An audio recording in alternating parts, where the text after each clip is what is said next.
C'est un rêve d'enfant qui se réalise. Tu aurais dit aux jeunes Ponda il y a quelques années que tu serais à Montreux sur scène en train de performer, j'aurais pris ça pour une blague de mauvais goût. Au Congo, on est très charieur, très provocateur, on est très dans la vanne. Et à force de s'échanger comme ça développe un imaginaire. J'ai pas eu de formation humoristique, j'ai appris beaucoup par mimétisme. Donc chaque humoriste européen qui a pu passer devant mes yeux est un peu un de mes formateurs. Black Panda, merci d'être avec nous aujourd'hui. Ah, merci à vous d'être avec moi aujourd'hui. Ça fait plaisir en tout cas. Je te sens en forme, je sens que tu es en forme là aujourd'hui. Ah, je suis plein d'énergie, je te fais une vague juste pour toi. Ça fait plaisir. Moi, je vais éviter de la faire parce que je suis un très mauvais danseur. Moi aussi. Ce qui est un comble pour un Congolais, tu me diras. Mais, regarde, moi aussi, je fais des blagues aujourd'hui. Normalement, c'est toi l'humoriste, mais c'est moi qui fais des blagues aujourd'hui. Donc, Black Panda, on est ensemble aujourd'hui pour promouvoir, entre guillemets, ton apparition au festival Montreux, qui aura lieu vendredi. Il me semble que tu vas performer vendredi sur la scène de Montreux, qui est un festival historique mythique. Et tu arrives dans ce festival en tant que vainqueur du concours Mon Premier Montreux, by Castelbeer, il faut le préciser bien sûr. Le sponsor. Qu'est-ce que ça fait d'arriver dans un tel festival dans la peau d'un vainqueur? Ah frère, c'est incroyable. Déjà, c'est un rêve d'enfant qui se réalise. Tu aurais dit aux jeunes Ponda il y a quelques années que tu serais à Montreux sur scène en train de performer, j'aurais pris ça pour une blague de mauvais goût. Après, on s'est battu, on est content d'être là. Les autres candidats de la compétition n'ont pas démérité, mais alhamdoulilah, c'est moi qui suis là, frère. Alors, clairement, tu vas représenter l'Afrique francophone lors de ce festival de Montreux. Quel est le sentiment qui prédomine à l'idée de représenter tout un continent lors d'un festival aussi prestigieux? Est-ce que c'est de l'excitation? Est-ce que c'est de la pression? Dis-nous un peu ce que tu ressens. Oh, c'est un mix de beaucoup de choses. Déjà, quelque part, il y a une peur de l'échec. Parce qu'avec tous les gens qui regardent et qui comptent sur toi, à un moment, tu te dis que tu n'as pas droit à l'erreur. Mais il y a aussi beaucoup d'excitation. Parce que c'est un moment incroyable qui arrive très peu dans une vie. Donc, c'est important de pouvoir profiter du moment en lui-même. C'est-à-dire de savoir que tu représentes beaucoup, mais de vivre autant le moment pour toi que pour les autres. Alors, ce spectacle, ou plutôt la prestation que tu vas livrer à Montreux, tu l'as préparé en performant ici à Paris. Comment tu as ressenti l'accueil du public français vis-à-vis de tes prestations? Et est-ce que c'était, deuxième question, est-ce que c'était pour toi l'entraînement ou l'échauffement idéal pour ce qui t'attend à Montreux? L'entraînement et l'échauffement, il était nécessaire parce que c'est une autre réalité, c'est un autre public, c'est un autre rythme. Il y a un besoin d'adaptation qui est clair. Ensuite, j'ai performé principalement dans 3 comédie clubs. Le Jamel Comedy Club qui pour moi est un rêve d'enfant, le Barbès Comedy Club et le Paname Comedy Club. Donc déjà, je les remercie de m'avoir accueilli, d'avoir mis leur public à ma disposition. Et le retour du public était bon. Il y a eu de bonnes réactions, j'ai kiffé l'ambiance. En vrai, les comedy clubs, c'était déjà un très bon moment. Et je pense que Montreux, ça sera l'apothéose. Tu me l'as montré en off et on le voit aussi lors de l'interview. Bon, on le rappelle, pour ceux qui ne le savent pas, tu es originaire du Congo. Donc, moi aussi, je suis originaire du Congo. Donc, je peux m'inclure aussi dedans. Nous, on a un esprit très charieur. On aime vanner, on aime faire des blagues de toutes parts. En quoi le fait de grandir dans cette atmosphère, je dirais, congolaise, a impacté ton humour aujourd'hui? Moi, je suis quelqu'un de très convivial.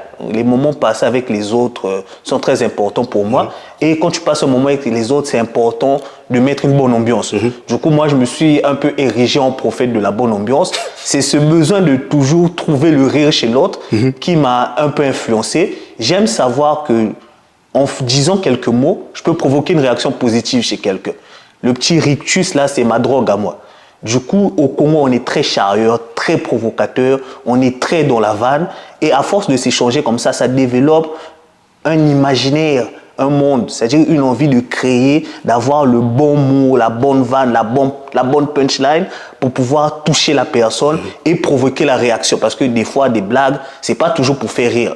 Des fois, certains s'en servent pour faire mal, mais moi, j'ai décidé de faire le super-héros plutôt que le super méchant. C'est-à-dire d'avoir la bonne blague qui fait rire, qui fait plaisir, qui met la bonne ambiance. D'où mon titre de prophète de la bonne ambiance. C'est toi qui t'es approprié ce surnom, on te l'a légué, entre guillemets. Non, tous mes surnoms, je me les approprie. Après, les gens s'adaptent. C'est comme Black Panda. Un jour, je me suis levé, j'ai dit Panda, il n'y a pas de blond, il est noir, Black Panda, c'est reparti. C'est parfait, ça, c'est exceptionnel. Comme on l'a dit, tu vas te produire à Montreux, donc c'est ta première fois. Bon, là, tu as première fois humoristique, hein, bien sûr. C'est ta première fois en Europe. C'est la première fois que tu vas te produire devant un tel public, comme on l'a dit à Montreux, qui est une scène historique. Exactement. Est-ce que tu t'inspires de comédiens est-ce que tu t'es inspiré de comédiens européens pour performer à Montreux? Moi, il faut savoir que j'ai déjà été bercé par le stand-up. Excuse-moi, frérot. T'inquiète. J'ai été bercé par le stand-up européen très tôt parce que j'ai découvert le stand-up avec le Jamel Comedy Club et je suis tombé amoureux du stand-up après avoir regardé le spectacle d'Anthony Cavana. Anthony Cavana fait son coming out. Donc, j'ai beaucoup suivi la scène européenne, le festival Montreux. Je me suis mangé au moins une fois toutes les vidéos de la chaîne. Donc, tout ça, ça a forgé un peu l'humour que j'ai aujourd'hui. C'est-à-dire que je n'ai pas eu de formation humoristique, j'ai appris beaucoup par mimétisme. Donc, chaque humoriste européen qui a pu passer devant mes yeux est un peu un de mes formateurs. Ok. Donc là, tu as parlé du spectacle d'Anthony Cavana, fait son coming out. Anthony Cavana, c'est un humoriste qui est très drôle, qui est reconnu internationalement. Quels aspects de son humour t'as le plus parlé? Le côté showman. C'est-à-dire, Anthony Cavana, c'est quelqu'un qui va arriver, il va te faire des blagues.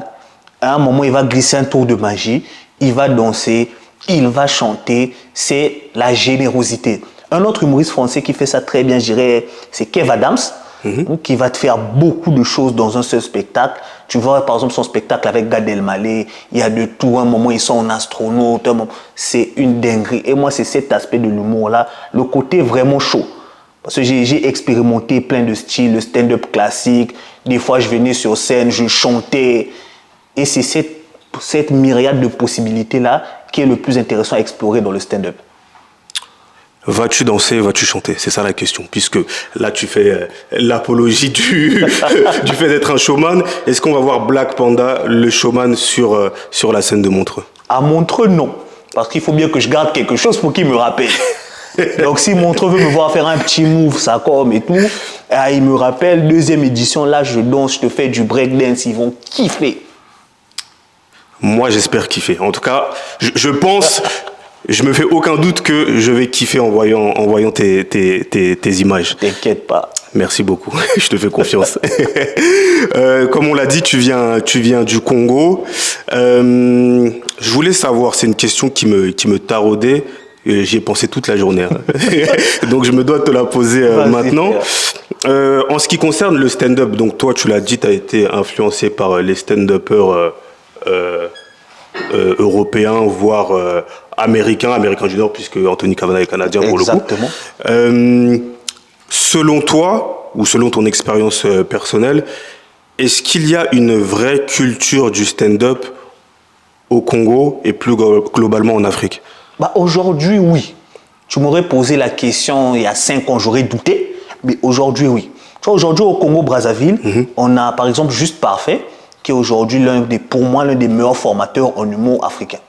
C'est-à-dire qu'il a un atelier de formation en stand-up qu'il tient à l'Institut français de Brazzaville, où il forme beaucoup de jeunes, dont certains, parce qu'on était 4 autour formés par lui, qui ont participé à la compétition, et un qu'il a formé, c'est-à-dire moi, qui gagne. On va rendre les lauriers un peu, on va rendre à César ce qui est à César, à Juste Parfait ce qui est à Juste Parfait. Donc aujourd'hui, on a d'autres humoristes congolais qui ont pu s'exporter. Je pense par exemple à Wefar Kaya, et on a plein d'autres humoristes congolais. Aujourd'hui, il y a un écosystème qui est en train de se créer au Congo. Après, c'est vrai que les moyens et les mécènes ne suivent pas forcément, mais je t'assure qu'en termes d'artistes stand-up, on est servi. Moi, je te fais confiance, hein, et je vais aller checker ça j'ai de juré, manière frère. plus approfondie.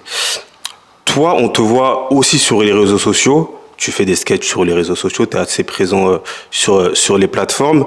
Selon toi, dans la culture du stand-up actuelle, est-ce que c'est indispensable de promouvoir aussi son humour via les réseaux sociaux en complément des performances scéniques? En vrai, l'importance des réseaux sociaux dans une carrière d'humoriste, c'est le côté communautaire. Il faut pouvoir créer une communauté. Parce que si tu veux faire un one-man show, si tu veux faire un spectacle, tu as besoin que les gens viennent. Et une personne n'est pas obligée de te découvrir sur scène. Il y a des gens qui vont te découvrir sur scène, il y a des gens qui vont te voir sur les réseaux, qui vont te trouver sympathique, ils vont rire grâce à toi. Et un jour, ils verront l'affiche de ton spectacle et se diront, si ce gars-là me fait rire face à un écran, comment il me fera rire en live? Donc c'est très important pour un artiste humoriste aujourd'hui d'avoir un bon contrôle de ses réseaux sociaux, de travailler sa communauté, et c'est à cette communauté-là, c'est cette communauté qui l'élève, et c'est à cette communauté-là qu'il doit pouvoir rendre des comptes. Et toi, quel message tu as envie de transmettre à ta communauté? De continuer de me soutenir, parce que là j'ai les crocs, j'ai envie de faire énormément de choses, j'ai une énergie de fou. Donc ça veut dire que s'il me suit, on va aller très loin. Dernière question, Black Panda. Là, j'ai envie que tu me fasses rêver. J'ai envie que tu me fasses rentrer dans tes rêves. Après Montreux, c'est quoi la suite et c'est quoi le plus grand rêve de Black Panda dans sa carrière humoristique? Dans ma carrière humoristique, je vais faire descendre un peu le rêve avant de remonter, si tu permets. Parce que déjà, après Montreux, il faut que j'aille finir mes études. J'ai un doctorat en médecine qui m'attend, que je dois soutenir entre le 2 et le 7 décembre. Et après ça, l'objectif, c'est de travailler, de se préparer pour un retour ici. Ça veut dire que tu vas revoir ma tronche, frérot. Je peux te l'assurer.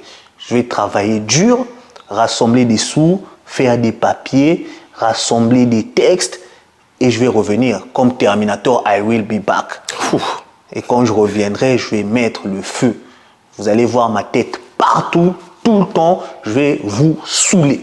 J'avais dit dernière question. Au final, j'ai une vraie dernière question. C'était l'avant-dernière question. Oh, t'inquiète, je suis payé pour ça. Tu poses toutes tes questions, après les blancs, ils halassent. Quel message t'as à faire passer aux gens qui, un peu comme toi, ont les pieds, un pied dans un domaine, un pied dans l'autre, et qui ont un peu du mal à concilier les deux?